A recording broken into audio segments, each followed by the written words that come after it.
Yo creo que es un dolor que todo nuestro pueblo ha manifestado, todo lo que es, no es nada más nuestro pueblo, es toda Latinoamérica, es todo el mundo entero que se ha abocado pues a la ausencia de nuestro presidente, que se encuentra ausente físicamente, pero que siempre seguirá en nuestros corazones. Hoy nos encontramos aquí en la iglesia catedral, donde vamos a hacer una misa pues en honor a la memoria de nuestro presidente, que vuelvo y les repito, seguirá en cada uno de nuestros corazones, un presidente que dio su vida por su pueblo, por su gente, un hombre, bueno, con una calidad humana que yo creo que, ojalá, como dicen por ahí, que se nacen cada 100 años, ojalá que hombres como estos nacieran todos los días,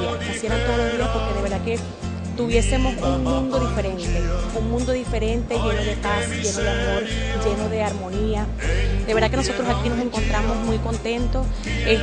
Bueno, le doy la bienvenida a todas las personas que están acá y las gracias por asistir. En nombre de nuestro alcalde revolucionario Rafael Acuña, en nombre de nuestra alcaldía bolivariana del municipio de Sucre, y continuaremos trabajando por nuestro pueblo porque esa es realmente la función que cada uno de nosotros tenemos aquí. Darle el corazón, nuestro amor a nuestro pueblo y a toda nuestra gente.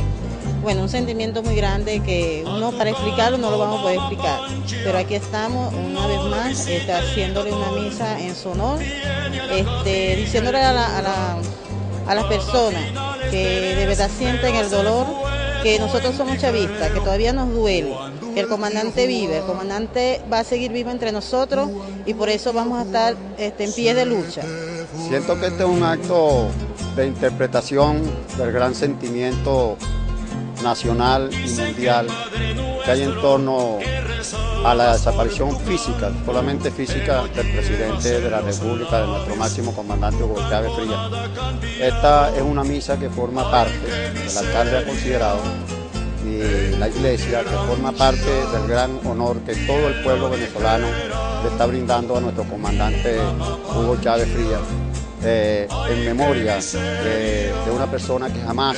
será olvidada por nuestro pueblo y que todo lo contrario, aquí donde nosotros estamos, siento que el espíritu de nuestro comandante nos está acompañando en este momento, que no dejará de acompañarnos en todo lo que resta de la historia de nuestra patria y del mundo, y que va a ser siempre nuestro gran símbolo para continuar en el hacer y en el logro